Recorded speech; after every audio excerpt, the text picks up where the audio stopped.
Good morning students, कैसे हैं आप सब। उम्मीद करती हूँ आप लोग अच्छे होंगे। जबकि वर्कशीट नंबर 11 आई है, इसे अच्छे से लेबल कीजिए, क्लास लिखिए। ये अब आपकी लास्ट वर्कशीट है इस वीक की 29। अब आपको नेक्स्ट वर्कशीट मिलेगी नेक्स्ट वीक से, यानी अब आपका 3rd वीक शुरू हो जाएगा। ओके, तो इसे आप लोग लेबल कर लीजिए, क्लास लिखिए जो भी आपकी है। ये सिर्फ और सिर्फ इंग्लिश मीडियम में आई है, तो इसीलिए हिंदी और इंग्लिश दोनों मीडियम के स्टूडेंट्स इसको ही करेंगे। यहाँ पर अपना नाम, अपने टीचर का नाम लिख लीजिए।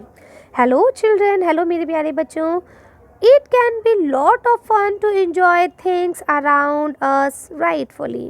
कहते हैं जो चीज़ें हमारे आसपास हैं अच्छी अच्छी, उनको हम लोग खूब अच्छे से इंजॉय करते हैं, मज़े करते हैं उससे, है ना। आगे यहाँ लिखा हुआ है, देखिए, it is our right to go to school. ये हमारा अधिकार है कि हम स्कूल जाएं। टू वॉक ऑन रोड्स, हम रोड्स पे चलें। गो टू अ हॉस्पिटल, अगर हम बीमार पड़ते हैं तो हम हॉस्पिटल जा सकें। टू अ मोनूमेंट, हम किसी भी जो आपके मोनूमेंट्स होते हैं, यानी कि जो आपके क्या बोलते हैं, अरे पुरानी जो स्थल होते हैं जैसे लाल किला, ताजमहल, उसमें जा सकते हैं, स्मारक जिसे कहते हैं ना। इसके बाद लिखा है अ पार्क एंड अ टेम्पल, और हम पार्क में भी जा सकते हैं, मंदिर में भी जा सकते हैं। ये सब क्या है, हमारा अधिकार है। It is also our right to enjoy the flag hosting our national festivals। तो कहते हैं और ये भी हमारा अधिकार है कि हम अपने राष्ट्रीय पर्व पर, जो हमारे नेशनल फेस्टिवल्स है, जैसा कि मैंने आपसे पिछली वर्कशीट में पूछा था कि हमारे 3 नेशनल फेस्टिवल कौन कौन से हैं, है ना। तो आप लोग ने बताया था कि मैम एक तो आपका रिपब्लिक डे होता है, दूसरा आपका इंडिपेंडेंस डे होता है, और तीसरा आपका गांधी जयंती होता है ना।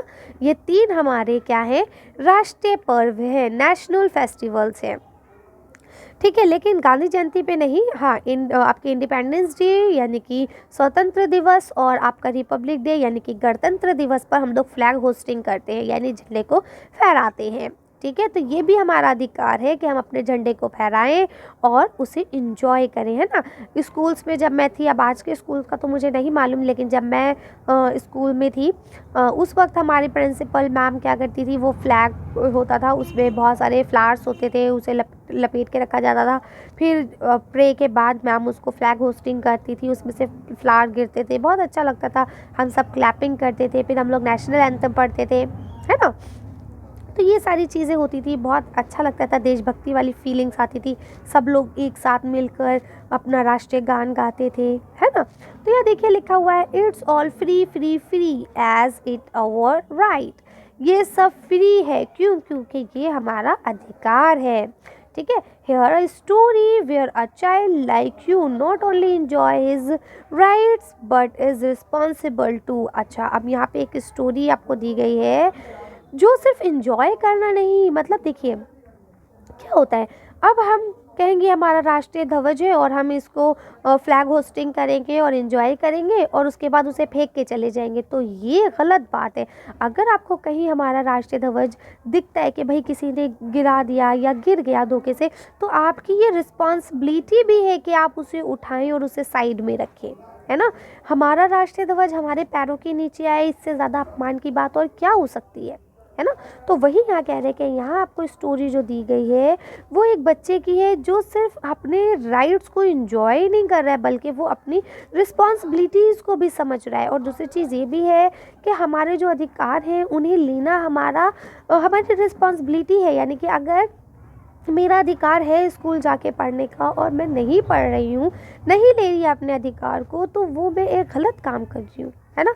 जब मेरा अधिकार है कि मैं 6 to मतलब आपका 6 से 14 साल के स्टूडेंट्स के लिए फ्री एजुकेशन है, राइट टू एजुकेशन के एक्ट के अकॉर्डिंग अगर हम बात करें तो, है ना। यानी जो 6 से 14 साल के बच्चे हैं उनको फ्री शिक्षा दी जाएगी, ये सरकार ने कहा है। और अगर मैं इसका लाभ नहीं उठा रही हूँ, ये मेरा अधिकार है, अपने अधिकार का लाभ नहीं उठा रही हूँ, तो मैं गुनहगार हूँ, उसके लिए मैं रिस्पॉन्सिबल हूँ, है ना। तो चलिए अब हम लोग यहाँ पढ़ते हैं, बहुत सारी बातें हो गई हैं। यहाँ लिखा है रीड एंड एंजॉय, पढ़िए और एंजॉय कीजिए। Understand the message behind the story, और इस मैसेज को भी अंडरस्टैंड कीजिए जो आपको स्टोरी के पीछे देने की कोशिश की गई है। यहाँ लिखा हुआ है इट वॉज 26 जनवरी, ये 26 जनवरी है, रिपब्लिक डे जिसको हम लोग गणतंत्र दिवस कहते हैं। Manav was dresses in white clothes and white canvas shoes. अब देखिए उसने क्या करा, वाइट ड्रेस पहनी और वाइट शूज़ पहने, ठीक है। He admired himself in the mirror and smile, और उसने अपने शीशे के सामने खड़े होकर अपनी तारीफ़ करी और क्या करा, मुस्कुराने लगा। जैसे जब हम कहीं जाने के लिए रेडी होते हैं और हम बहुत प्यारे लगते हैं तो हम क्या कहते हैं, अरे वाह आज तो मैं बहुत अच्छी लग रही हूँ, है ना। और उसके बाद धीरे से स्माइल करते हैं, मुस्कुराते हैं। सेम उस बच्चे ने भी यही करा। उसके बाद क्या हुआ, he left his home early to attend the flag hosting, और उसने सुबह सुबह ही अपने घर को छोड़ दिया, यानी अपने घर से निकल गया। क्यों?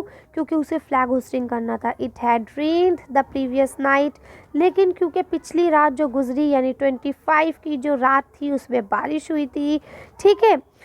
Small puddle of water were all over the road, और हर जगह छोटे छोटे जो गड्ढे होते हैं ना पानी से भरे हुए रोड पे, वो भरे हुए थे।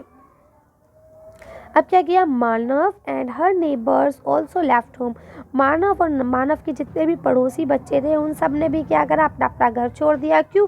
क्योंकि वो भी जा रहे थे कहाँ, फ्लैग होस्टिंग के लिए।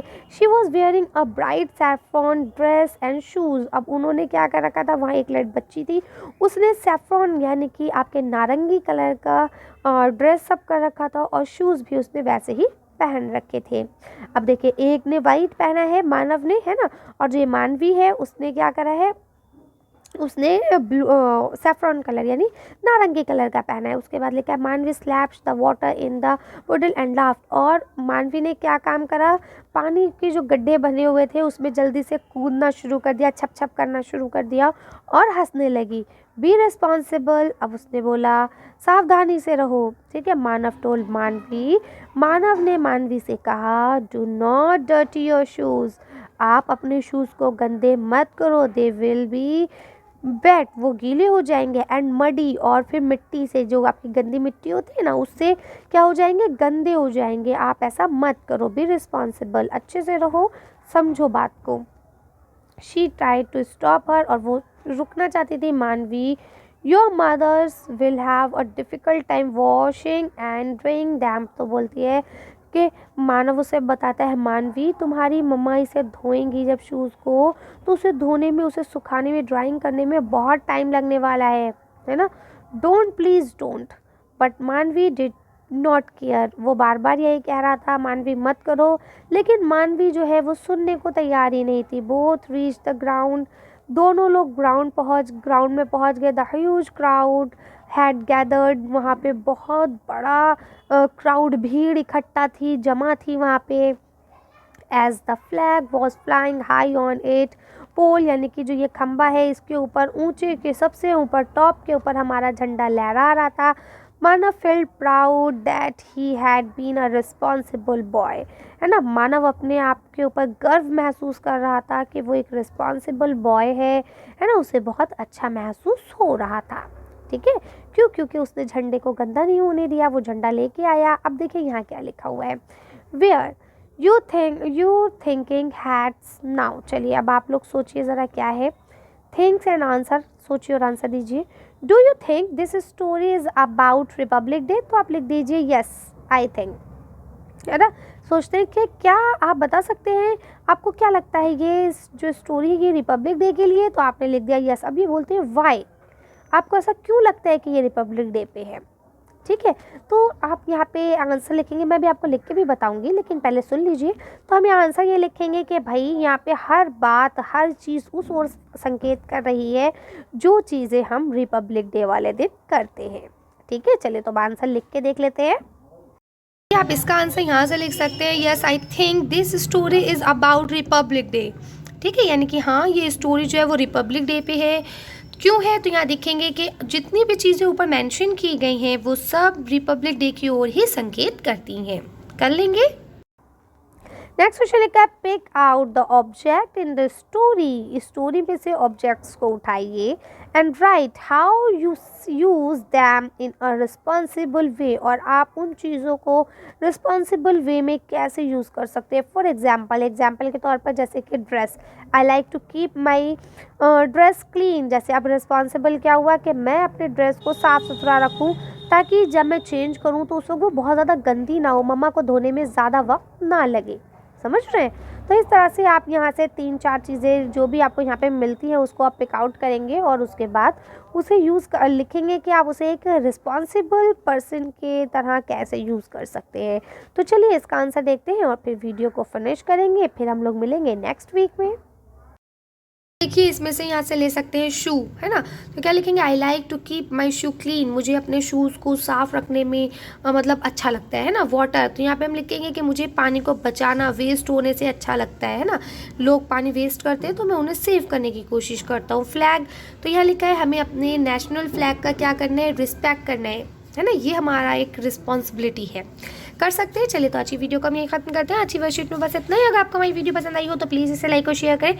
अगर अभी तक आपने हमारे चैनल को सब्सक्राइब नहीं किया तो प्लीज़ मेरे चैनल को सब्सक्राइब करें। Thank you for watching.